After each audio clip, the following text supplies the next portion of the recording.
uang itu kayak pisau bermata dua ya.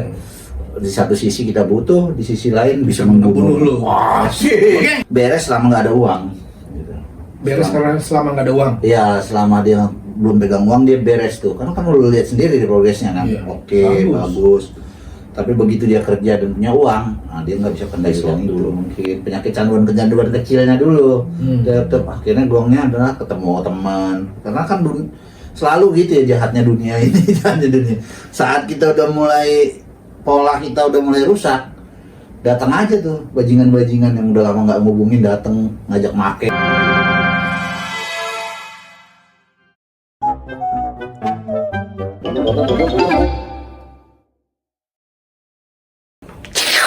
Jiro lupa. Nasi kotak. Nasi kotak. Habis makan nasi kotak emang apa? Enggak ngecas. Asli. Ntar udah ini jadi gagal lagi loh. Gue soalnya lagi banyak hal-hal yang muah. Coba apa itu satu? Kakak Audi gimana kabarnya Kakak Audi? Udah banyak yang nanya loh. Dah, kita kan udah janji. Katanya kok ketawa. Kok ketawa sih? Kan kita ada janji kemarin udah kita omongin kan di video sebelumnya. Oh iya. Nah, kita mau undang Kakak Audi. Kita mau wawancara. Kita pengen tahu lebih jauh kan? Ya. Kisah hidup seorang transgender ya. Iya. Karena gue lupa. Ini bukan masalah pro dan kontra ya. Tapi ini kita pengen lebih kan. Gimana sih sebenarnya kehidupan? Karena tidak bisa disangkal juga bahwa banyak kan. Walaupun mungkin masih di Indonesia masih tabu yang gitu-gitu, tapi tidak bisa dipungkirin tuh banyak transgender atau LGBT lah ya. Kok senyum sih? Terlepas secara pribadi kita pro dan kontra lah ya dengan adanya fenomena itu, tapi paling enggak ya kita mau sajikan lah ke prankster. Tapi kalau lo sebelum kita masuk, tapi kalau menurut lo dari sisi seorang kita sebagai pecandu kan biasanya tuh ada beberapa teman-teman gue tuh punya gap ya kan secara tidak langsung. Maksudnya gini, gapnya dalam tanda kutip gini.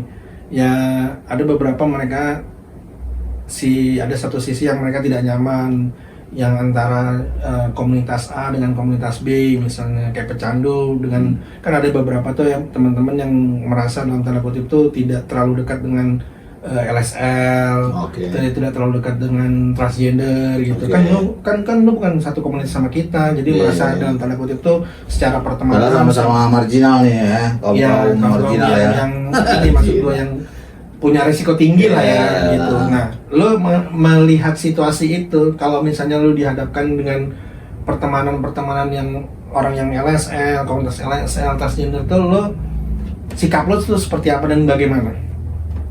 Jujur aja sih gue nggak melihat itunya menurut gue ya.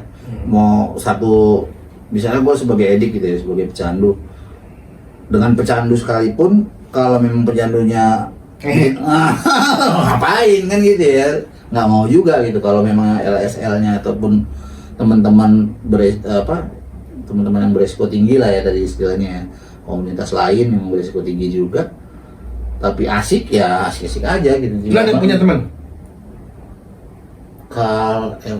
Selama ini yang dia benar-benar ada lesbian ada transgender ada. Dari perempuan ke laki-laki. Jadi laki-laki dia, potong segala macam. Ada bahkan identitasnya dirubah. Lah, kalau dari perempuan ke laki-laki kalau dipotong apa dipotong? Dadanya. Nah, dadanya dioperasi. Dadanya. Oke. Karena atau di pres gua nggak tahu. Pokoknya dia udah coba, nanti gua tunjukin fotonya. Oke. Itu lu udah coba berteman. Dan gua biasa aja gitu makanya. Biasa aja. Ngejokes. Ada cewek gitu misalnya dulu ya. Karena kan udah lama juga gak ketemu zaman dulu. Cewek gitu udah seakan-akan sama cowok aja gitu. Padahal dia aslinya cewek karena memang tampilannya udah cowok banget. Gitu. Berarti udah berkumis, udah berjenggot. Udah. Karena dia suntik hormon. Testosteron ya namanya. Iya, terus berkumis, suaranya aja udah nggak dibuat-buat. Awal-awal dulu tuh masih dibuat-buat, masih yang ditebal-tebalin. Karena suntik itu ternyata ngerubah suara juga. Iya, betul. Ya, jadi agak tebal memang suaranya, udah nggak dibuat-buat lagi. Kalau LSL ada? yang Enggak ya? pengakuan ke lu gitu, gue tuh ini terus berteman sama lu ada? Kayaknya nggak ada. Nggak ada. Kalau yang cukup dekat nggak ada ya. Nggak ada. Kalau sekedar ketemu dan kenal, tahu aja ada. Cuman untuk yang cukup intens lah berkomunikasi, pernah nongkrong bareng, kayaknya belum ada. Tapi yang tersindir tuh lu ini ya. Ada, itu cukup intens, cukup dekat. Cukup dekat. Berarti itu sebenarnya tidak pernah mempunyai permasalahan Enggak terhadap sih, pertemanan menurut ya. Selama dia nggak ngehe gitu ya, kayak lu bilang tadi istilahnya, ya sama-sama aja sih menurut gua ya. Ya kan ada beberapa loh yang masuk. Jadi kan kemarin tuh gue sempet pernah punya pengalaman kan. Jadi beberapa tahun yang lalu tuh gue ini sih asumsi gue. Jadi gue pernah melamar di salah satu pekerjaan lain, gue tadinya tuh nggak tahu itu ternyata yang mesti melakukan pendekatannya salah satunya itu yang jadi kualifikasinya adalah pernah punya bersentuhan langsung dengan LSL. Nah tapi kan gue nggak tahu kualifikasi itu harus menjadi salah satu persyaratan utamanya. Dia backgroundnya komunitas pecandu. Pokoknya komunitas saja, yang pendekatannya melalui komunitas. Okay. Nah gue nggak tahu tuh ternyata itu menjadi salah satu persyaratan kualifikasi dalam tanda kutip yang menjadi keunggulannya lah gitu. Nah gue pikir itu tuh sama aja ya, selama kita tidak selama kita itu nyaman, aman, dan tahu batasannya terhadap komunitas A dan komunitas B itu yang sama-sama punya perilaku beresiko tinggi itu, menurut gua sama aja. Ternyata itu menjadi gap gitu. Kalau kita, kalau gua sebagai pecandu tidak pernah punya kedekatan atau pendekatan terhadap komunitas B, itu menjadi salah satu tantangannya. Dan gue ditolak tuh. Gitu. Nah, gue tanya Ki, kenapa? Kalau gue tanya nih. Iya, kenapa? Jadi ada beberapa alasan yang menurut gue, ya gue nggak tahu. Bisa terima alasan itu? Enggak juga, gue nggak tahu sih. Itu enggak ya, menurut lo, maksudnya apa alasannya? Nah, yang pertama takut gue keseret ke dunia itu. Oh. Nah, yang kedua gue nggak punya pengalaman ke dunia itu. Nah, jadi dua hal itu tuh. Masalah keseret itu dalam arti ikut nyemplung, yang tadinya gue nggak berarti kalau di dunia kecanduan tadinya nggak make jadi make ya, gitu ya. Sama gue nggak punya pengalaman itu. Cuman kan kalau misalnya di dalam gerak komunitas kan patternnya kan sama ya, habit dan patternnya kan sama kan. Harusnya ya. Iya dong. Nah, sama perilaku beresiko kan. Iya. Harusnya. Nah, ya cuman yang nggak tahu sih ya, itu mungkin pertimbangan organisasi yang mengharuskan mungkin ada kayaknya sih berdasarkan pengalaman itu. Sebelumnya mereka evaluasi, kan mereka pasti evaluasi program kan. Mungkin udah sering kejadian, kalau nggak berpengalaman nih jadi terjadi seperti ini. Makanya jadikan syarat tuh kan, ibaratnya jadi kriteria untuk menerima staff gitu ya. Syarat bayangan nggak ada di kualifikasi itu. Oh, nggak ada. Iya. Itu jadi pada saat wawancara. Iya. Secara terselubung mereka cari informasi itu. Iya. Dan itu cara mereka untuk mengeliminasi lah ya. Karena dia pertanyaan terakhirnya tuh begini. Nah, kalau gue dari komunitas A melakukan pendekatan pekerjaan ke komunitas B itu gimana lu gitu. Kan itu jadi pertanyaan kan buat gue. Ya kalau gue nggak ada masalah gitu. Selama memang itu sebagai tupoksi pekerjaannya, terus tidak aneh-aneh dalam tanda kutip itu tidak keluar dari koridor-koridor pekerjaan, ya nggak ada masalah gitu. Kan gue juga selama ini gue berteman sama teman-teman yang istilahnya LGBT itu kan nggak sebentar gitu. Tapi lu kan punya pengalaman tuh, kenapa ceritanya lu nggak bisa? Kenapa? Ya karena gue bukan dari komunitas B. Oh, mereka mintanya spesifik gitu ya. Nah, itu tadi yang barusan gue off the record yang tadi gue bilang. Gue udah seneng-seneng tuh, kayaknya nih masuk nih. Gue nggak baca itunya. Tapi itu tertulis berarti ya? Itu tertulis. Kualifikasinya ya? Nah, itu tertulis. Tapi karena gini gue ngingetin, ini buat komunitas B katanya. Gue liat, oh iya. Tadinya kan sama komunitas kan harusnya menurut gue ya. Iya, berarti itu ada prinsip ismanya juga itu ya kali ya, yang mesti miliki gitu ya. Mereka khawatir nanti nggak bisa berempati lah, apalah yang gitu-gitu lah ya, hal-hal kayak gitu ya. Tapi bahaya juga kalau misalnya dalam tanda kutip kita ikut nyemplung beneran ya. Iya. Tadinya nggak normal, tiba-tiba orang dijangkau LSL, kamu bisa emang lo kayak gitu. Enggak tahu, jangan tanya gue. Soalnya kayak habis dipegang-pegang lu jadi nafsu gitu. Tapi stiker-stiker lo udah pernah gue ceritain belum sih? Apa? Yang stiker gue ditegur. Maksudnya? Oh jadi gini Ki. Belum. Jadi Tapi lu sering ngirim stiker ke gua yang gitu-gitu. iya. Tapi kan itu dibuat kita kan hal yang biasa. Iya, Nah gitu. jadi gini Ki. Jadi ada di dalam satu grup stiker lu ini enggak stiker yang kita harus kompak. Iya, yang bukan cowok. Ya. Jadi itu disalahartikan di dalam satu grup itu. Gue ditegur. Lu yang ngasih stiker itu ke Iya, gua? gue ditegur. Ini grup apa nih? Grup ada teman si grup rame-rame. Grup umum lah ya. Grup umum, Nah. grup umum. Jadi gue kirimlah gambar itu. Jadi salah satu tuh akhirnya ditegur.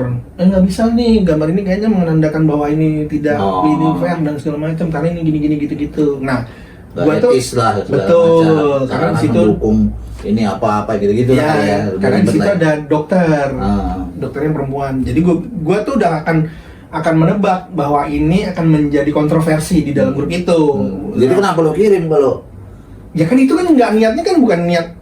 Tapi lo udah menebak lo bilang. Iya kan nggak apa-apa kan kayak gue ngirim kayak lu aja. Iya, Kan lu kan kalau nggak. secara individu nggak apa-apa. Iya kali kan, ya dari dalam grup itu menurut gue ya orang yang punya keterbukaan pikiran yang harusnya luas ada, dong. oke. Ya tapi ternyata di salah satu mungkin di beberapa dari mereka tuh Nggak bisa terima lah. nggak bisa gitu ya. terima.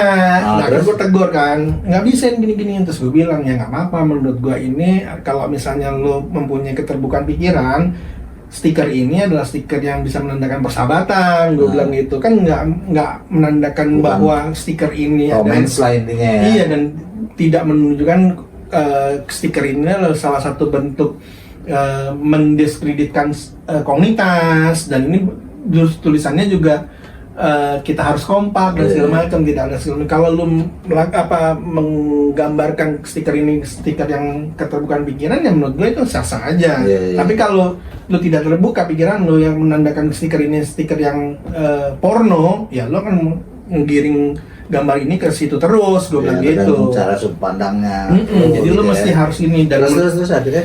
terus gue bilang dan terakhir dan gue tidak ada satupun punya masalah dengan salah satu komunitas. Semua gue rangkul dan semua gue berteman, gue bilang gitu.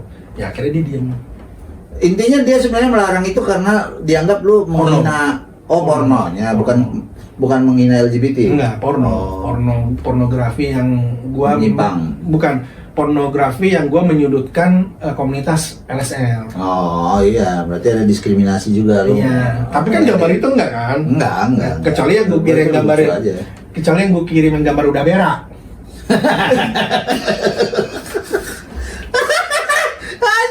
Bener kan lu? Gua kadang-kadang gini ya, ini pernah.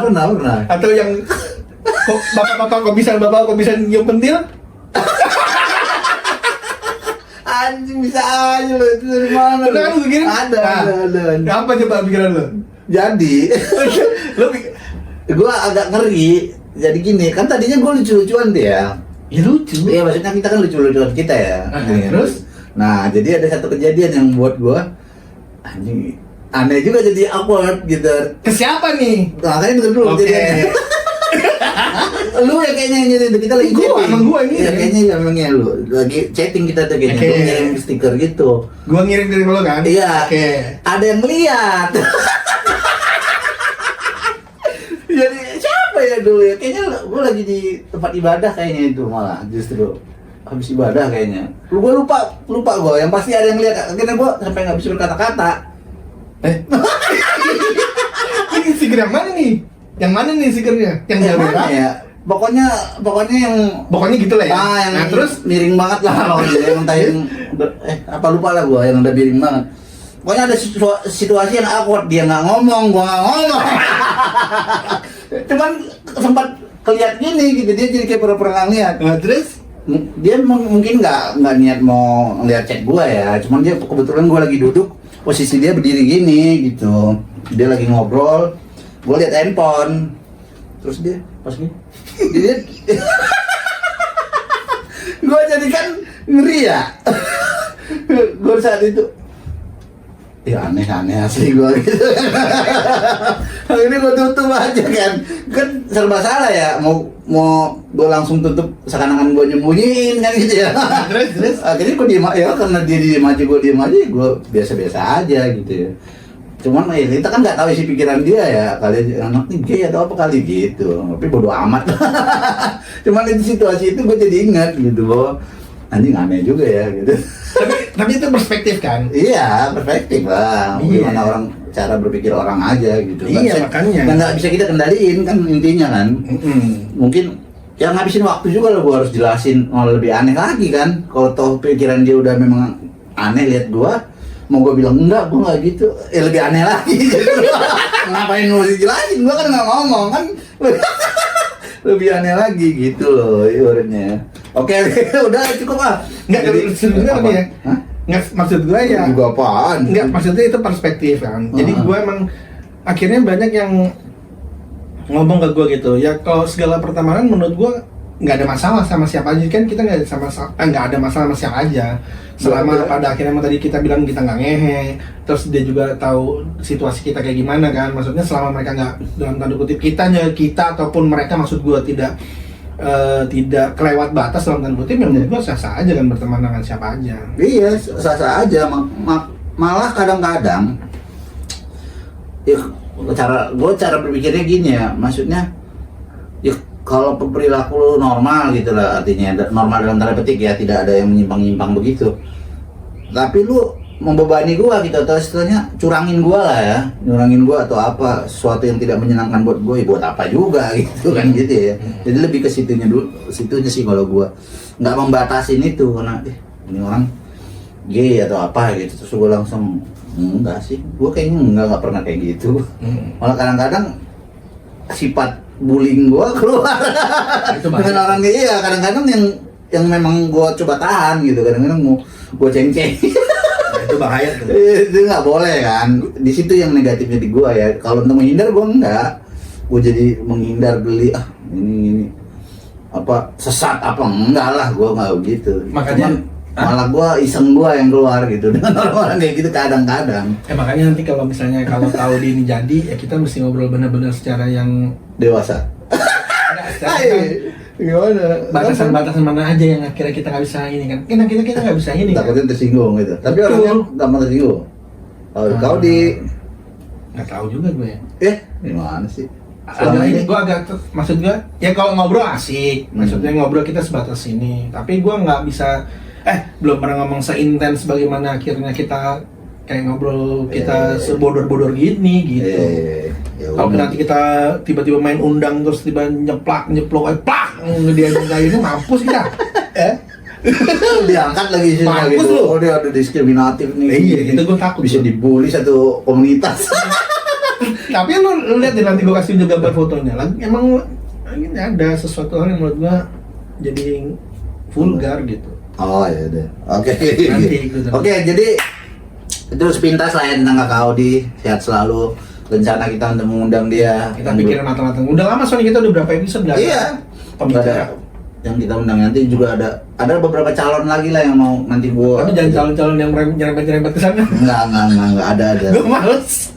Karena kan udah ada juga soalnya tadi bener. Siapa? Tadi gua ada yang nanya soalnya ketemu. Kok kayaknya berdua mulu sekarang katanya, mungkin dia ngikutin kan. Kok Sama ini jarang upload sih, gitu siapa sih? jangan itu di komen ya. Siapa tuh? Nggak tahu. Oh, iya. Nah tapi yang ketemu ada dia ngeh gitu, kok berdua aja sekarang gitu, nggak ada ngundang orang lain ya juga ya, gue pikir. Terus gue jelasin sekarang waktunya kadang-kadang nggak tepat gitu, kita udah nggak terlalu intens untuk tag, untuk jadwalnya kita menyesuaikan sekarang karena sibuk-sibuk asik.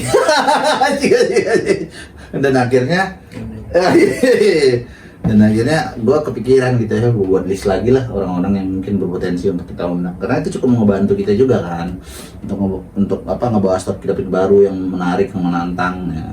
Oke lah, jadi kita tutup ya, kita tutup masuk jangan dong ini permasalahan permasalahan tadi. Sekarang kita buka lagi tadi pembahasan tiba-tiba masalah kita kepikiran tentang adiksi dan psikologi uang ya, asik.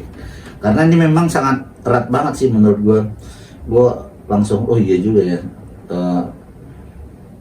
Salah satu contoh yang paling real adalah yang tadi gue ceritain, si Anu tadi, nggak usah disebut lah ya namanya. Nggak usah. Si A tadi ya, yang tiba-tiba datang kondisi hancur lebur. Sementara dia udah mengalami proses yang bagus awalnya gitu ya. Dan menurut gue yakin banget ya, walaupun gue tidak tanya secara rinci karena gue nggak sempat panjang lebar ngobrol ya. Tapi gue yakin banget fasenya adalah dia beres selama nggak ada uang. Gitu. Beres selama nggak ada uang? Iya, selama dia belum pegang uang dia beres tuh. Karena kan lu lihat sendiri di progresnya kan. Iya, Oke, bagus. Tapi begitu dia kerja dan punya uang, nah dia nggak bisa kendalikan itu. Dan gue sempat ngomong sama dia soal itu. Lu jangan terlalu nafsu dengan uang, bahasa gue gitu. Nah inilah kejadian yang terjadi. Menurut gue sih ya, dia begitu tapi ada uang. Kalau kejadian sama kasus gue nggak terlalu nafsu sama uang. Iya karena dia, uang. Iya maksud gue nafsu dalam uang ini beda case. Maksud gue dia tadinya positif tuh, nggak pikirin narkoba misalnya, mau berhenti, mau hidup baru kan gitu ya. Kemarin tuh dia udah mau ibadah dan segala macam lah, istilahnya udah pulih lah. Tapi begitu dapat uang, nah dia lupa dengan itu. Dia mungkin langsung adrenalin terpacu ya, ngapain ya serunya ini ya. Mungkin gue yakin ya, karena gue mengalami itu pernah gitu. Pola awalnya gue rasa dia slot dulu lah, mulai kambuh judinya. Pokoknya karena dia punya uang, mau diapain sih uang ini gitu. Kalau makan aja mah ya lebih lah mungkin gitu kan. Mulai slot dulu mungkin, penyakit canduan kecilnya dulu. Akhirnya gongnya adalah ketemu teman. Karena kan selalu gitu ya jahatnya dunia ini.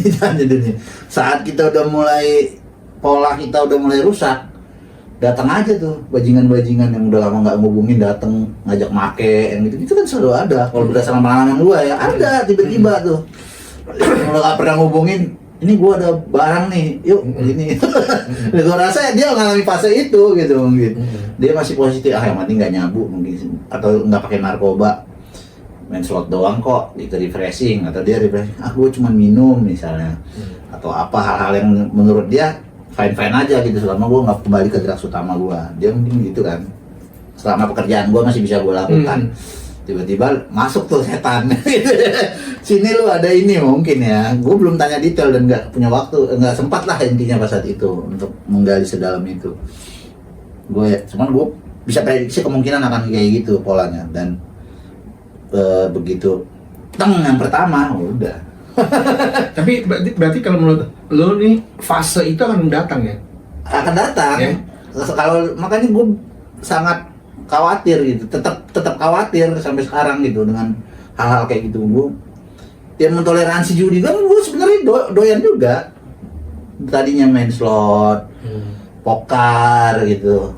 Kan lu tahu sendiri juga dulu gue main kartu. Sekarang gue sebisa mungkin lah ya untuk membatasi, jangan sampai bertoleransi hal sekecil itu. Karena dari situ juga awal-awalnya menurut gue. Gitu. Berarti kan lo sama gua itu kan melewati fase, ya kan? Fase yang seperti yang si A itu alamin, lewatin tuh saat ini kan. Cuman kan pertanyaannya, menurut gua dia nggak bisa ngelewatin fase itu. Ya, gagal. Ujian itu nggak bisa dilewatin. Kalau kita tuh menurut gua sampai saat ini kan melewati fase itu. Jadi bisa dibilangin ngelewatin lah fase itu. Bagaimana tuh? Bagaimana caranya lu sama gua bisa melewati fase-fase itu sementara dia enggak? Apa ininya? Apa permasalahan utamanya ya? Iya, gitu, sampai dia nggak bisa. Karena dia kan, kalau menurut gue ya, kalau dari yang gue observasi, karena kan gue menangani dia lah secara nggak langsung ya. Betul. Gue observasi keras kepalanya sih. Jadi menurut gue, dan gue bandingin ke gue nih ya, di belakangan ini, gue juga sebenarnya keras kepala gitu. Tapi berusaha gue lawan, coba gue dengerin orang gitu kalau ngasih masukan gitu ya. Kadang-kadang kita nggak bisa terima ya, masih ego kita kan gitu ya. Betul. Nah dia itu gitu tuh modelnya. Contohnya kayak tadi gue ceritain ya, aplikasi itu hapus dulu kalau lu mau ini gitu yang gue ceritain tadi ya. Tiba-tiba handphonenya udah nggak ada, nah lu udah nggak, lu buka aja nggak bisa sekarang gitu. Nah itu kan buat bukti nyata bahwa dia kadang dikasih tahu masih egonya yang muncul gitu. Nah itu yang dia belum bisa hancurin, dan menurut gua ini masih apalah ya istilahnya asumsi lah ya, karena kan belum gua gali informasinya. Asumsi gua sih itu jadi salah satu faktor keras kepalanya dia masih semau-maunya dia, akhirnya efeknya begitu. Dia berpikir bahwa gua udah nggak pakai lagi kok, aman gitu. Dia tidak merawat pemulihan intinya sih sebenarnya menurut gua. Tidak secara serius, belum kapok nggak juga, udah harusnya dia udah kapok gitu yang kemarin. Iya, menurut gua tuh harus jadi pembelajaran yang sangat amat mengena ya. Karena menurut gua kalau misalnya dengan situasi, karena dulu di dalam gambaran dalam tembok chat rehabilitasi gua dulu tuh di Bogor, itu tuh ada gambaran bukan kolase, apa sih namanya tuh, kolase sih, ya pokoknya ada gambar-gambaran lah gitu. Jadi itu orang gambarnya situ tuh jatuh di lubang yang sama, satu, lubang kedua sama. Nah sampai ada di lubang ketiga tuh akhirnya dia tuh tahu bahwa kalau misalnya dia jatuh di lubang yang sama tuh permasalahan yang dihadapi tuh A, B, C, D tuh dengan hal yang sama, dan akhirnya dia tuh muterin jalan yang berbeda gitu. Nah ya dia kan buset, permasalahan yang dari lo ceritain aja kan masalahnya itu lagi, itu lagi. Tahu kejadian. Harusnya kan dia bisa punya banyak pelajaran dan pengalaman untuk bisa menghindar dari situasi lubang yang sama dong, gitu kan? Atau dia nggak punya bentengnya kali ya? Nah, itu menurut gua.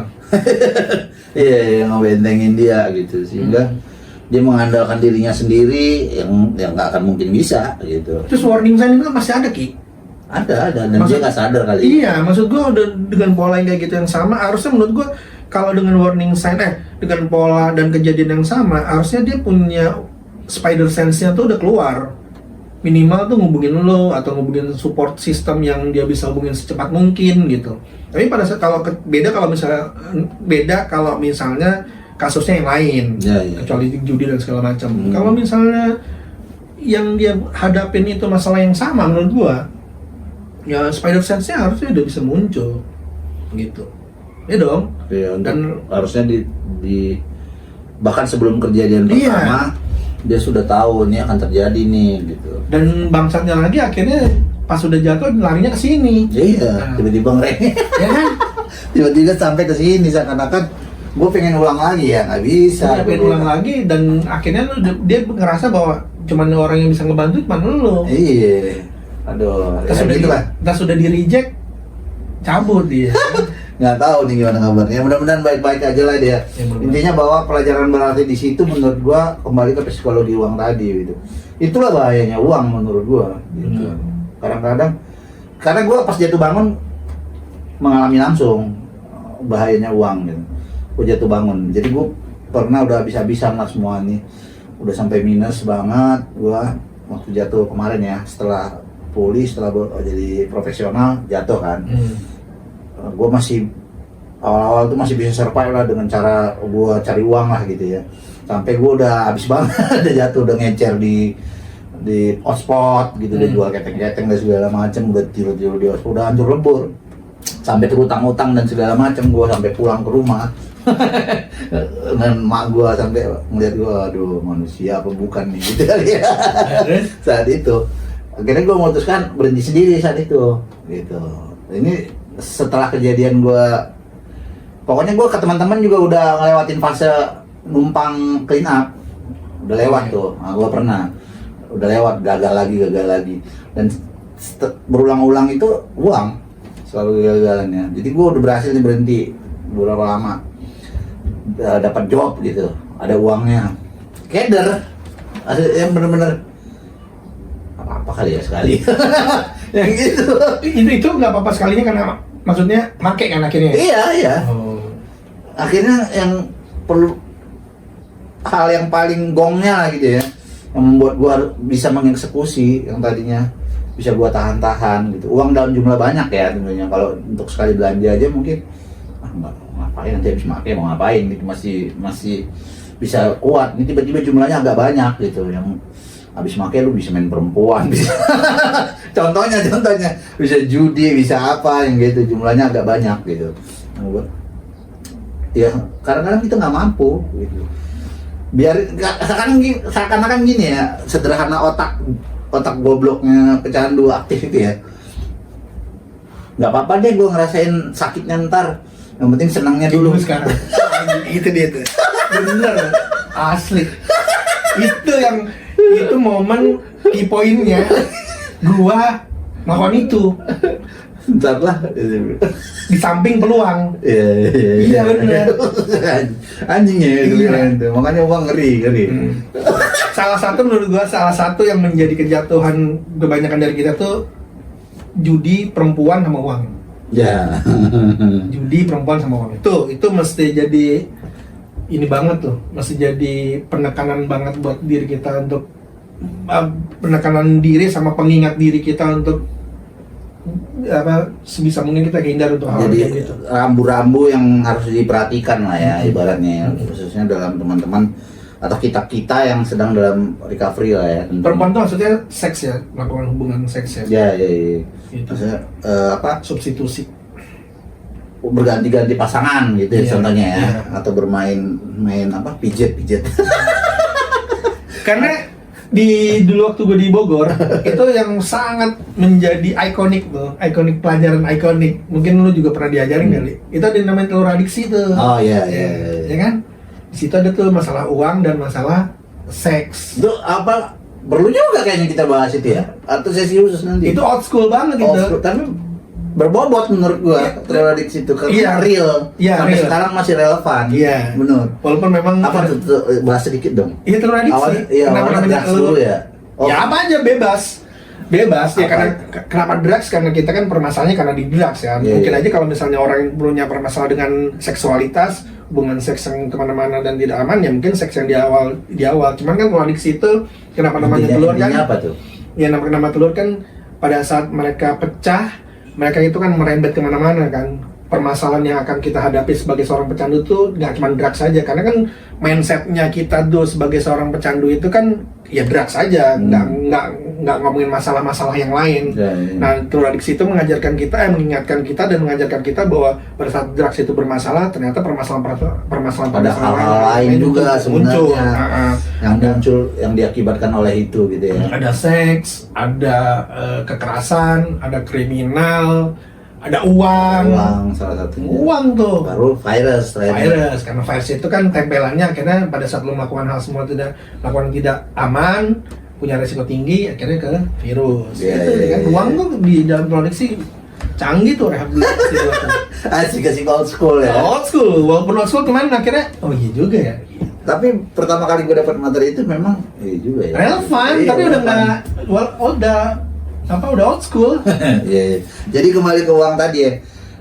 Nah ini gue sharing pengalaman gue bukan sok gimana ya. Maksudnya perbandingan di sisi Makanya dibeliin speaker gitu. Iya.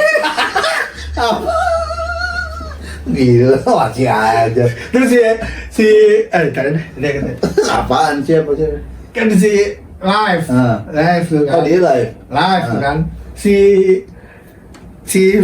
kirim ke gue lagi. Tuh dia live tuh ikutin dong, bukan lu mau pada gue tahu kalau dia live. Jadi lu dong juga live, hah? Yang infoin dia. Lu juga live dong. Ya sabar dong, nanti gue juga live. Kan bisa minta join kalau Oh, lagi enggak. live gitu. Terus join siapa join? Lu masih join ke live-nya dia? Muke. Jadi maksud gua kan ngerinya juga uang nih, khususnya buat kita nih. Seringkali kayak itu juga soal speaker tadi. Kadang ya terlepas dari itu dia benar manipulasi atau enggak ya. Tapi memang kita sensitif dengan uang kan. Betul. Udah curiga aja, apalagi hak kita belum keluar misalnya. Itu kan salah satu. Dan menurut gua walaupun pada umumnya orang juga begitu, tapi kita tuh lebih ini lagi ya soal itu. Lebih sensitif. Lebih sensitif lagi kan soal bahwa kita kadang-kadang memang terlalu apa ya istilahnya ya, kalau apa lah ya istilahnya, bernafsu atau apa. Ya itu tadi sensitif, kalau menurut gue lebih halusnya. Kalau lebih ekstrimnya udah Karena lebih kita karena kita dulu memang sangat ketergantungan dengan itu gitu ya. Dan kita sering juga melakukan hal itu. Jadi pada saat kita dalam kondisi yang benar-benar udah sadar dalam tanda kutip, akhirnya bawaannya curiga terus. Iya, iya. Tapi menjadi suatu keunggulan juga gitu bahwa kita nggak gampang ditipu orang. Iya nggak sih? Bahwa itu jadi suatu keuntungan. Lu mau ngakal-ngakalin gua, udah kerjaan gua itu dulu mah. Iya nggak? Kalau diambil satu sisi yang itunya itu ya. Iya, itu jadi suatu kelebihan kan, bahwa kita langsung gitu, ini orang mau ngakalin nih, yang mungkin orang lain juga nggak sadar akan itu gitu. Memang ada beberapa hal, khususnya nyokap gue ya, dulu pernah kejadian-kejadian juga yang gitu, pernah lah gitu, nggak sering gitu, bahwa kayak nyokap gue kan kalau apa ibaan lah gitu orangnya ya, jadi ada yang datang minta tolong apa segala macam gitu, dia suka ngebantu kalau lagi ada, jadi ya, gue bahkan pernah nipu orang. Orang minta tolong pernah, sumpah gue. Jadi lo bawa orang tuh? Iya, orang gue suruh minta tolong. Jadi memang kejadian benar. Ini parah banget. Nggak apa deh gue ceritain. Mau. Jadi gue udah lumayan lah buat pakal. Sampai bagi itu. Jadi lo setting skenario kan? Iya, setting skenario buat nyokap gue. Ini nggak terganggu tuh. Ngeri. Saking gue tahu nih harus dibantu gitu karena kejadiannya. Jadi si orang ini, si A ini udah pernah kenal nyokap gue, ada pernah ngebantu di rumah dia, tukang las besi. Jadi pagar rumah gue kalau nggak salah dulu tuh, dia ngelas gitu, terus ngobrol-ngobrol. Nyokap gue kan suka ngobrol-ngobrol kan, maksudnya supel lah, ngobrol-ngobrol udah oke gitu kan.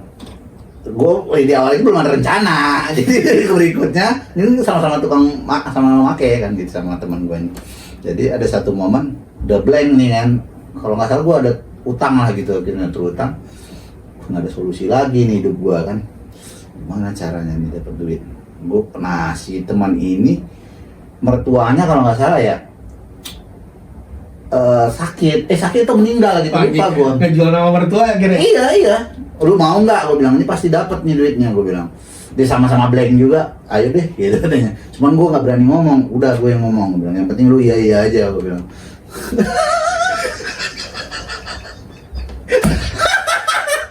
Akhirnya gue set up, kejadiannya memang real gitu loh, bahwa ada sakit cuman butuh uangnya ini yang kita manipulasi gitu, bahwa sebenarnya udah ke cover sama keluarganya biayanya gitu. Cuman apalagi muka teman gua ini memang muka kayak si A yang model gitu. Kalau itu gua majuin ke nyokap gua pasti cair itu.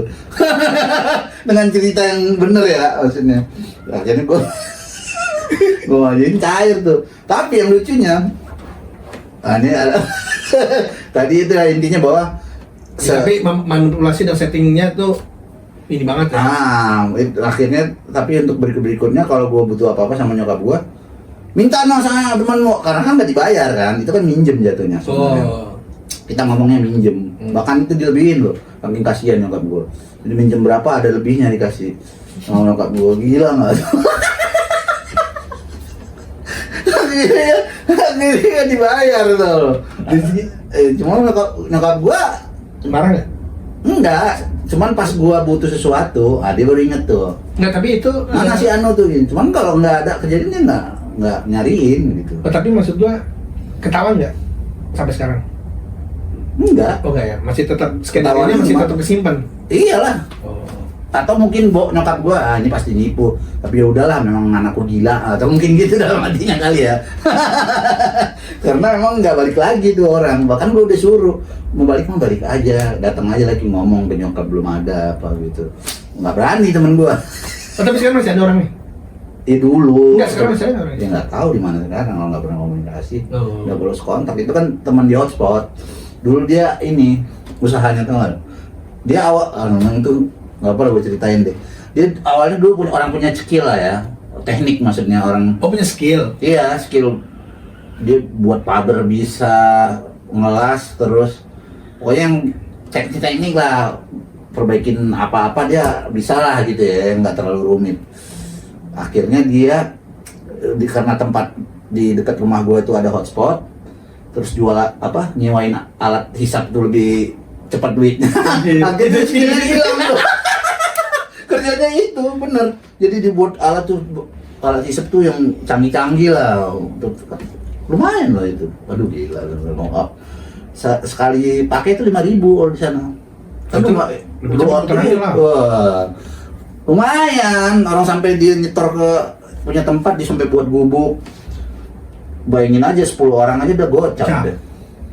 Yang Bogor kan lebih dari 10. Iya, satu orang aja bisa bolak-balik, lu bayangin aja. Anjing, otaknya jalan juga ya? Gila ya? Akhirnya sampai ditinggalin, maksudnya kerjaan tadinya dia buat di depan rumahnya. Dia udah alat lengkap dia sampai teraput segala macam. Tapi yang namanya hidup di hotspot ya, akhirnya minus juga, nggak bisa. Akhirnya dijual traponya, dia jual.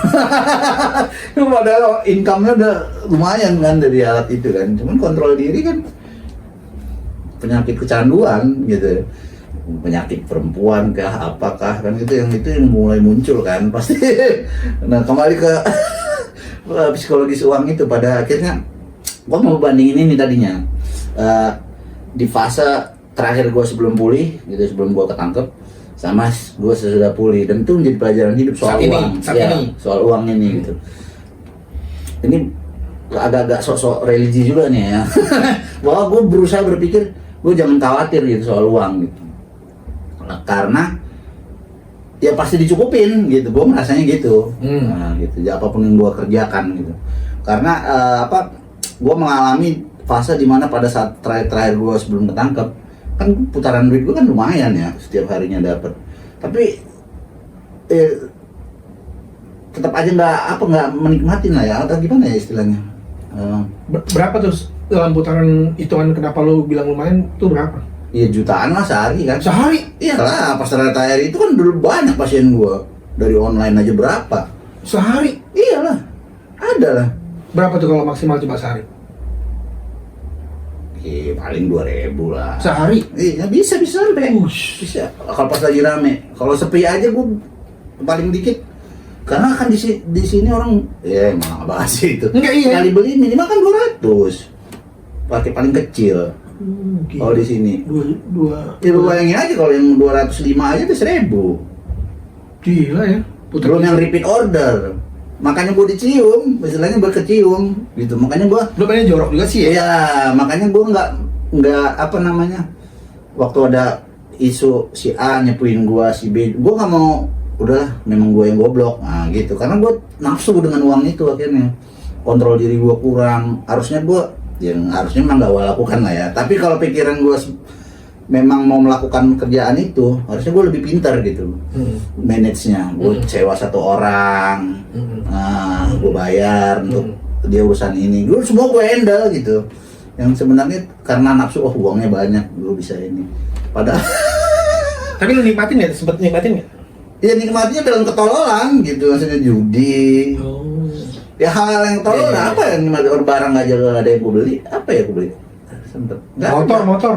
Enggak, motor apaan? Nggak beli motor? Enggak ada, nggak sempet beli apa-apa. Lu Apa ya? selama itu cepet dapet tuh? 100 dapet? Enggak, belum sempat kayaknya. Karena duitnya lumayan. Jadi gue ya? sampai judi ya, gue kalah. Cuek aja gua, misalnya gua depo sampai 500.000 misalnya main slot tuh, habis, cuek aja gua jualan lagi. Gua ceritain nih nanti pacar gua denger lagi. Pengalaman Wah dulu ya, gua iseng-iseng kadang, tolong apa? Open BO itu apa? Micet. Cuma ngobrol, gua transfer. Gila nggak lu? Ini sulit gua. Temen gua yang ketangkep di penjara ngechat, gua kirim. Udah, itu langsung nggak warasnya, orang nggak tidur 2 hari 3 hari.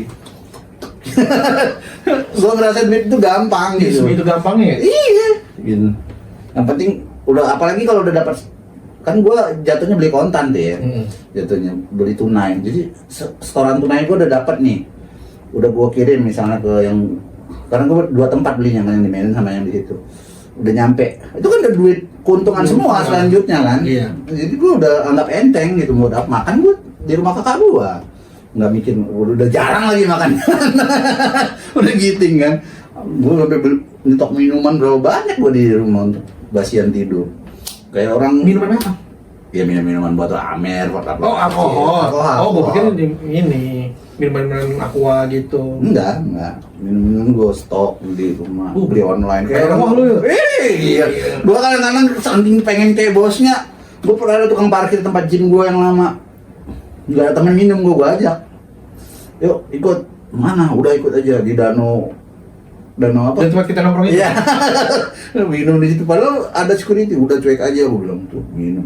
Gua kasih lagi ongkos. Nemenin gua minum doang, gila ya. Tapi ya itu maksud gua, itulah uang gitu yang merubah. Kalau kata orang sih ada yang bilang uang itu menegaskan sifat kita katanya gitu ya, bukan merubah sifat kita gitu. Bahwa memang ada sifat kesombongan mungkin di gua yang akhirnya gara-gara uang itu muncul ya. Gitu, bukan sombong, istilahnya pengen Arogansi. so iye. Yang akhirnya muncul dan itu gue jadi salah satu evaluasi gue di pemulihan kali ini bahwa memang uang menjadi hal yang sensitif buat gue. Bener, gue belajar terus gue dari sebagai kasus-kasus yang semakin kasus belajar manage uang dan segala macam, dari pengalaman segala macam tuh emang bener-bener sedown-daunnya gitu. Emang bukan downnya, maksud gini, oh ternyata ini tuh nggak bisa, ini tuh mesti harus diambil pelajarannya, ini tuh harus begini, ternyata harus nahan diri nafsu untuk tidak melakukan itu, tidak melakukan ini, hal-hal ini gitu. Pembelajaran yang kemarin tuh harusnya kayak gini. Itu tuh gue ngambil sisi nggak cuma negatifnya aja, tapi positifnya tuh mesti gue ambil gitu. Yang tadinya begini harusnya begini. Itu tuh untuk mencari celah untuk tidak melakukan hal itu tuh harus benar-benar Kontrol diri tadi ya. kontrol diri dan belajar tuh memanage uang secara. Nah selanjutnya tadi gantung jadi ceritanya. Gua kan mau bandingin tadi. Oh yang terus. Kok jadi malah cerita jual narkoba. Jadi Harus menarik, duitnya banyak kan? Ini banyak gimana? Apa kita? Sebelum terus? Menurut gua akhirnya kan keputar tuh lah ya, habis hancur lah ya, ketangkap dan segala, bahkan ngerepotin keluarga. Tadinya gua sempat ada ego, ya orang duit gua ini kan gitu ya. Buktinya nyusahin keluarga juga lah intinya ya. Pada saat proses gua keluar lah intinya lah ya. Nah setelah keluar kan itu jadi masalah ya, gua sadari bahwa uang jadi masalah nih buat hidup gua. Nah setelah itu gue cukup jadi apa ya, bahkan teman gue bilang bisa juga, padahal gue nggak pinter ngontrol uang sebenarnya, tapi gue udah hampir nggak ada masalah dengan uang lagi gitu, kerja di lapas saat itu gitu. Teman-teman gue minjemin duit sama gue misalnya ya, bukan gue maaf ya teman-teman, ya artinya, tapi ya segitu sampai gue nggak sendiri bahwa oh iya ya, ternyata gue mampu juga mengontrol uang gitu, tidak bernafsu dengan uang, karena teman-teman gue dengan penghasilan yang sama kan itu, orang kita nggak ada yang neko-neko kok, di sana neko-neko juga paling rokok doang gitu. Pada saat itu nggak ada yang uang-uang lebih yang besar bisa kita ambil di dalam situ, dari mana kan itu. Tapi pada akhirnya kok yang lain nggak stabil, gue bisa stabil gitu. Dan menurut gue yang gue latih itu nafsu akan uang itu di awal-awal gitu, di awal recovery gue yang gue kurung diri itu salah satu poin yang gue sadarin juga bahwa itu menjadi kelemahan gue gitu. Jadi akhirnya sekarang lu bisa memanage. Menurut gua ya jauh lebih bijak gitu. Gua nggak pernah merasa kurang, bahkan gua sempat nganggur kemarin agak lama. Ya, gua pikir nggak ada income gitu ya saat itu. Tapi gua nggak merasa. Ya selain karena gua ketolong abang gua ya. Tapi ada hal tertentu gua yang biasa-biasa aja gitu, nggak membuat gua aduh gimana nih ya, ini khawatir gitu. Nah mindset itu susah tuh Ki. Itu mindset lu sama gua tuh, nah itu agak rada susah. Itu tuh gua tanamkan hal-hal kayak begitu, masalah nggak uang ya, kita ngomongin masalah finansial lebih halus maksud gua. Untuk mindset kita nggak pernah kekurangan dalam arti kata, maksudnya ya setiap hari itu bakal ada aja, maksudnya yang namanya rezeki itu bakal ada aja. Nah menanamkan mindset kayak gitu tuh menurut gua agak sulit gitu untuk dalam kondisi-kondisi tertentu. Dalam kondisi maksud gue secara psikis gitu, cara pola pikir untuk menanamkan hal itu tuh butuh effort yang sangat keras. Yep. Gue tuh dalam sholat gue gitu, itu selalu menanamkan tuh ya namanya rezeki dan segala macam itu emang udah diatur. Tapi untuk narok mindset, betul kayak lo gitu tuh, merasa tadi kan tuh yang gue tangkap tuh gue nggak pernah kekurangan tuh. Nah masalah bahasa itu untuk dalam situasi gua bukan saat ini ya, untuk belajar untuk melakukan hal itu wah, lagi belajar tuh gue tuh, lagi proses itu tuh. Apalagi ada tanggung jawab juga gitu. Iya, gitu untuk situ. Tapi mengarah ke sana untuk let go and let God-nya tuh, untuk hal-hal ke situ tuh mulai mengarah ke sana untuk menerima bahwa ya secukupnya apa yang kita dapat saat ini, hari ini, ya itu yang kita dapat gitu. Nah itu tuh lagi mengarah ke sana. Padahal itu menjadi penting. Itu menjadi Karena penting. itu menenangkan banget. Betul, menenangkan. Susah loh, tenang tuh susah loh. Bahkan ini kejadian nyata nih ya. Orang pacar gua lah gitu ya, atau pasangan gua. Kemarin tuh dia ada ngurus, pokoknya ada dana lah, uang gitu ya, pengurusan uang nih dari kantornya gitu. Nah, jadi teman-temannya cair tuh, dianya nggak cair, dia sempet down gitu, sempet down cerita gini-gini. Gua dengan sok bijaknya lah ya, tapi itu menurut gua relevan gitu. Kalau memang itu rezekimu, itu gak akan kemana-mana gitu. Emang kok curiga apa gitu? Dia ada kecurigaan orang finance yang bermain gini, nggak usah, aku bilang kalau mau rezeki. Akhirnya cair loh, walaupun telat gitu. Maksud gue hal kayak gitu. Nah itu dia. Iya, menurut gua sejauh ini ya, mungkin karena ya gua nggak maksudnya nggak lancar-lancar amat juga hidup gua. Cuman untuk sejauh ini dengan mindset itu, gua lebih tenang sih menurut gua, lebih tenang gitu, menurut gua. Menenangkan tuh agak sulit gitu, menenangkan diri kita bahwa kita tuh ya udah nggak apa-apa memang. Padahal gua punya target loh.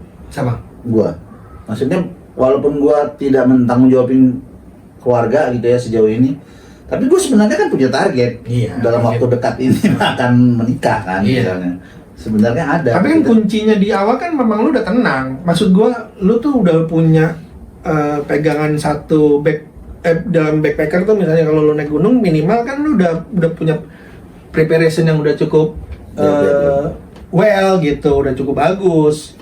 Nah untuk orang yang baru mau naik kan kayak kemarin yang meninggal di gunung itu dia nggak bisa Rinjani tali-talinya tuh dan segala macam. Gue baru tahu tuh kemarin di podcast itu dia cerita bahwa nggak cuma masalah persiapan secara mental aja, ternyata persiapan sepatu, baju aja ditanya lo, baju warna apa, alat apa, tasnya merek apa dan segala macam. Itu kan mesti prepare. Kalau minimal lu kan udah setidaknya merek tas lu udah punya standar lah ya. Kan kalau kita terutama gue juga udah mulai persiapan kayaknya kalau untuk naik 3 hari gunung kayaknya gue masih begini begitu kayak gitu, masih harus penenangan di dalam diri.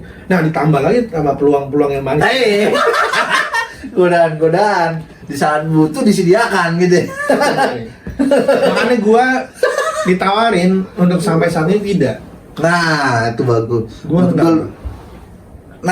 punya pengalaman tuh.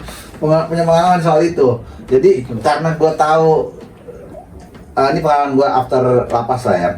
Jadi kan gue sebenarnya cerita sama lu bahwa ada teman gue yang kerja di Garangan gitu ya, yang kerjanya mau ngajakin gue mulu, PC nunjukin nih laptop baru, ada. Makanya gue cerita belum ada, pokoknya ada teman bekas dari lapas juga, dia akhirnya kerja di Garangan. Walaupun akhirnya dia keluar juga malah mengakui bahwa iya benar juga lu bilang. Padahal gua nggak ada istilahnya mengapain dia lah ya. Cuman gua bagus ini. Cuman gua menolak lah selalu untuk diajak gitu. Karena gua tahu godaan itu belum tentu bisa gue handle yang gitu-gitu. Apalagi saat gua butuh kan, tiba-tiba gua terswitch saja otak gua. Gua butuh modal nih untuk A, B, C, D. Peluangnya ada ya pasti gue sikat. Itu hari clean nggak ngaruh, itu hari clean ngaruh. Itu jahat duit mah nggak ngaruh. Makanya gue sebisa mungkin ya nggak usah lah. Bener sih kalau kata kemarin dari senior itu, kalau ada peluang lubang kecil apapun kalau tepat masuknya sikat. Benar, ya itu maksud gue. Jadi gue uang itu kayak ada nyawanya ya. Iya, jadi gue pada saat ada tawaran, ntar lu deh gitu. Kecuali ya supportnya yang gue kenal, misalnya lo ada siapa yang gue percaya, nah gue masih bisa punya kekuatan lah. Tapi kalau misalnya kalau gue lihat nih leceh nih begini, udah makin tanduk makin iya makin panjang. Bener. Ya gue, tapi kalau ada yang orang gue percaya, misalnya gue ini gue ngeliat ini bisa jadi support system, gue pasti akan bisa nahan diri jauh lebih lebih apa misalnya bisa lebih nahan diri untuk nggak melakukan itu. Karena gue ngeliat kalau misalnya ya karena kemarin kan support sistemnya kan nggak nyampe ke situ. Iya. Di bawah gue semua jauh. Apalagi motivasi awalnya udah jelas kerja cari uang. Iya, gitu ya. jauh semua gue gitu jauh. Dan soal ini dan jadi terus gue ngeliat berkaca pengalaman orang ini, wah ini gue begini, gue banyak melakukan pelatihan ini sudah gini. Orang-orang cerita gitu kan, gini. Terus dalam hati gue, ya elah, lu sama gue juga di dalam dunia yang sama kali. Lu kan, aduh, jangan A juga pernah lewatin, B juga pernah gitu. Jadi nggak usah ngajarin yang bedain lu sama gue, lu masih berkecimpung di dunia itu dengan update yang baru. Kalau gue nggak gitu update, cuman kan polanya sama Ki. Iya. Gue sempat ke bidang lain aja sebentar gitu ya. Itu sih. Apaan gitu sih? Jadi memang nah gini ya, ini kebetulan kita lagi ngomongin uang. Lu tahu Timothy Roland itu yang sering di YouTube viral? Baru dengar, cuman gue nggak tahu. Atau yang- Apa sih kisahnya? Oh nggak tahu. Oh, nggak tahu. Dia sekarang orang yang cukup sukses lah, anak muda yang Iya, anak sukses. muda sukses, iya gue tahu. Yang kalau ngomong tuh Sengak. sengak. Gua awalnya kesel sama dia. Yang gue taruh di jalan aja kasih 4 juta nih, gitu gitu. Iya. Cuman gua jadi nge-follow dia karena ada beberapa hal yang masuk akal cara berpikir dia tentang uang gitu. Oh iya. Iya. Oh nggak tahu, Tapi karena dia dia memang- sengak banget dia. Walaupun ya gua belum mampu lah untuk level dia, kan dia levelnya investasi Bitcoin yang gitu-gitu lah ya. Oh. Uang kurensi uang gitu ya. Uang digital kan? Iya. Iya, dia kan mendorong untuk Bitcoin lah khususnya investasi. Bahwa sampai pemilik Hollywood-nya, foundernya sama co-founder Nggak tahu kan? kan udah ngerekrut dia. Oh iya. Yang sama ini kan Hollywood kan, yang barnya si ini. Hotman Paris. Ah, Iya. Hollywood kan. Dia kan direkrut tuh, sempat diakuin lah dia pola pikir dia bahwa si orang Hollywood ini pengen kalau bisa dia CEO-nya pasti maju ini gitu. Karena memang gue lihat ya ada beberapa hal yang masuk akal lah ya. Apa contohnya? Apa ya kemarin? Apa ya kemarin tuh? Tunggu, gue jadi berpikir dulu. Iya sih. Apa yang membuat lo itu menjadikan lo Oh, jadi ini yang masuk akal gue bisa terima ya? Coba. enggak, maksudnya dia lebih detail. Ada hal detail yang dia jelasin tentang bagaimana cara dia bilang kalau gua ini aset gua semua ini hilang gitu ya. Tidak masalah buat gua katanya. Karena aset utama gua ada di kepala gua. Gua bisa cari uang kembalikan itu dalam sebentar. Gimana detailnya kan kita kan pasti kesel gitu ya. Bacot lu anjing gitu. Dalam hati kita ya. Jadi dia ceritain detailnya apa yang dia lakukan Iya, gitu tahu. lah. Lu udah nonton itu? Sekilas. Sekilas. Dia di podcastnya si kalau nggak Derry atau si lupa gue satu lagi. Iya kayaknya di Derry juga ya. Iya, gitu. iya. Gue liatnya. Gua tahu Menurut sih ya. gue tuh iya juga ya. Bahwa dia memanfaatkan Jual tisu di tengah Iya, jalan, ada digital kan? marketing. Dia awalnya jual sumpit katanya. Ya sumpit.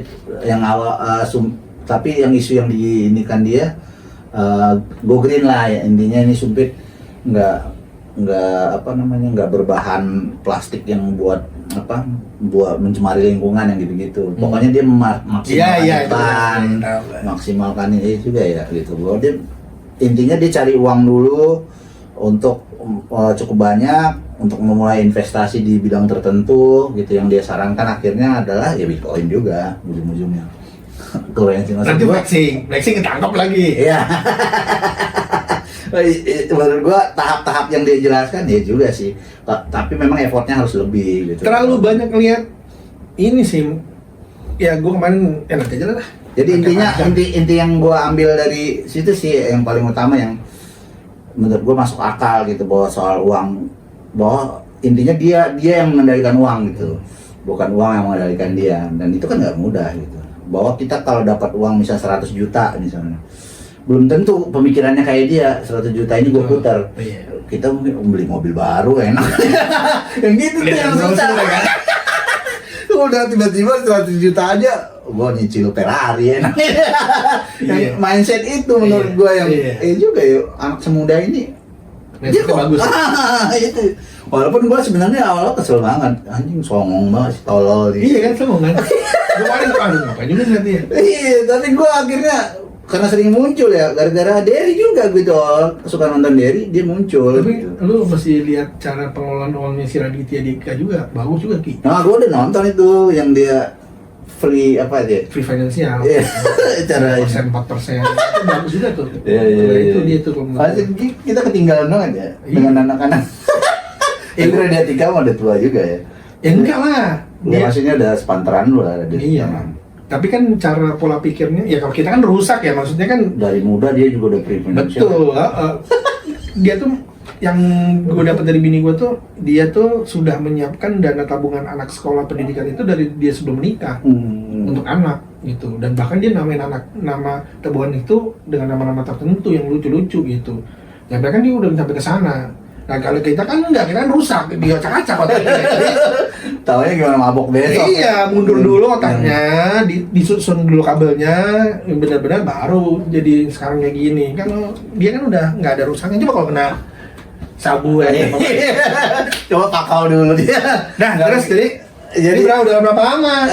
Nggak tahu gua. Ya kan? Ya intinya terakhir, maksud gua terakhir lah nih ya, kita anggap aja. Bagaimana terakhir. akhirnya lu bisa mengelola uang itu menjadi bijak dan manage jadi lebih bagus coba? Lu Yang pertama kasih sih saran menurut dong. Kalau gua hancur-hancuran. Dan gua akhirnya gue kan sekarang sampai malam mau cari uang. Widih, Gila loh. Jadi gua salah satu, tapi apa ya, satu ini juga tadi ya perbandingannya. Kalau kemarin itu kan santai, putarannya gede. Sekarang uangnya nggak seberapa, tapi gue sampai malam. Tapi justru gue jadi lebih sayang dengan duit gitu. Mau iya, nabung gitu ya. Kalau dulu kan bubab kan ya. Sekarang gue lebih mau nabung, gue udah punya sedikit lah. Ya, Sama bagus ya. artinya apa ya? Mungkin karena nyarinya lebih, effortnya lebih gitu ya, gue lebih sayang. Terus Terus, disayang. nah, terus apa tadi? Dari anak-anak muda tadi, termasuk Timothy Roland, ada satu lagi Motivasi ya. yang gitu, bahwa cara manage duit. Gue dengerin aja yang masuk akal di otak gue, bahwa lu jangan berpikir mau investasi ini itu, kerja dulu, tabungin dulu, duit dulu secukupnya, sehingga saat duit lu udah cukup, nanti lu baru mau buka usaha atau apa, mau investasi lebih realistis gitu. Jadi gue ya juga ya. Itu gue coba ikutin pelan-pelan lah yang sesuai relevan dengan kehidupan gue gitu. Selama gue kan nggak mungkin lah ya kerja sampai malam terus tiap hari kan. Lu memang Sampai terus nih? 2 tahun ke depan nggak mau dong. Lu sampai malam terus nih? Iya lah. Jam berapa nih? Ya kalau hari kerja gue bisa sampai jam 12 sampai sini. Anjir. Gila, iya serius. Gitu getolnya, gila lah lu. Tapi target kan dapat kan? Ya syukurnya gitu, dan itu yang memicu gua. Bahkan sempat kemarin gua tiap hari, untung ngambek pasangan gua ngambek gara-gara. Tiap hari sampai minggu juga. Iya, sempat gua di bulan lalu apa? Nggak salah, ada 2 minggu tuh. Minggu gua geber lagi, saking gila duit banget gitu, gua udah termotivasi sama otak itu ngerinya duit, psikologis duit. Terus? Gitu. Nah akhirnya Komplain. komplainnya tau gak? Gara-gara podcast juga. Jadi gini ceritanya. Hah? Kenapa gara-gara? Jadi ceritanya gue kan kerja mulu nih, akhirnya waktu kita ketemu nggak ada tuh, apalagi sempat ibadah gue nggak datang tuh 2 hari. Alasan gue target. Awalnya dia oke-oke aja, padahal dia sebenarnya udah nggak, kesal kali sebenarnya, cuman dia nggak mau ngomong. Udahlah, ini orang lagi semangat kerja gitu dia mikirnya kan. Nah di sela-sela kesibukan masih kesempatkan podcast sama lu yang kemarin. Oh dia ngangkat itu jadi. Iya, dia lu tahu. masih bisa podcast. Iya. Giliran ketemu sama gua, lu ibadah enggak. Jadi, nah pas yang bikin gua nih modelannya ngambekan. Kalau yang ada nggak cocok kan kayak lu tahu yang kayak kemarin kalau udah balas chat, ya. Terus akhirnya? Ngambek bocah gua pikir. Gua males kan dengan drama-drama gitu kan. Gua diemin. Akhirnya dia ngomong sendiri. Sebenarnya mau ngomong gini-gini, diceritain tuh. Giliran podcast bisa. Anjing. Ya, akhirnya dari situ tapi menyadarin gua bahwa ya nggak gitu juga caranya gitu, bahwa gua sebenarnya nggak harus kayak gitu juga. Target dapat kok targetnya gitu, tapi ya secukupnya, nggak perlu lebih aman. Tapi ini sekarang lu ketemu Bogin belum? Ya udah, gua kan tiap minggu kan udah libur sekarang. Minggu Sabtu tapi enggak kan?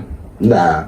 Oh minggu. Berarti ini Sabtu habis ini bahkan meeting sudah sempat lagi. Dulunya kan Meeting. sempat 2 minggu itu sempat enggak. Sabtu Minggu bebel terus lu. Bayangin aja. Gila ya. kita udah Alphard, lo punya Alphard.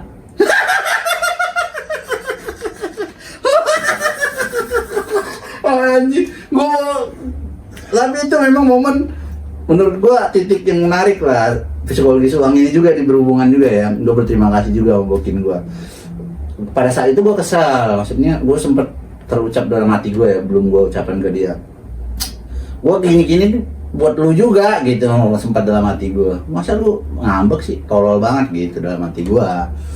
Kan gua cari begini sampai setiap hari dan nggak ada waktu buat yang lain untuk nabung buat lu gitu, buat kita gitu. Sempet dalam hati gue mau marahin dia nih. Tapi untuk nggak ucap ya? Nggak ucap, cuman gue ya gitu akhirnya bersyukurnya otak gue masih bisa bekerja lah untuk mengevaluasi. Oh iya juga ya gue yang tolol ya. Gue sampai nggak punya waktu buat ibadah, buat datang meeting, kan ngeri. Terus buat yang lain hanya karena duit gitu. Sementara gue sebenarnya nggak kayak gitu. Pun udah bisa. Udah tercapai target yang minimal lah, yang gitu, yang bonusnya udah cukup lumayan gitu. Tapi sekarang lu ketemu kan? Udah intens, udah nggak lama lagi. Enggak. Habis dia ngomong gitu, udah baik. Dia modelnya begitu, ngambek dulu agak, gue biarin aja kan. Nanti dia sendiri yang ngomong, akhirnya udah baikan gitu modelnya. Mudah-mudahan sih. Ya artinya ya itu momen itu penting juga gitu kan. Gue tadinya nyalakan dia, berterima kasih juga bahwa akhirnya gue diingatin ya udah gue bisa manage waktu, bahwa penting juga manage waktu gitu loh, buat pasangan, buat keluarga, buat ini. Jangan mentang-mentang duitnya lagi banyak, ntar gue meninggal kayak yang ada yang meninggal loh, teman gue. Ada kayak gue, makanya aduh ya juga ya anjing. Kesehatan gue iya, kalau itu lebih parah lagi. Lebih parah lagi.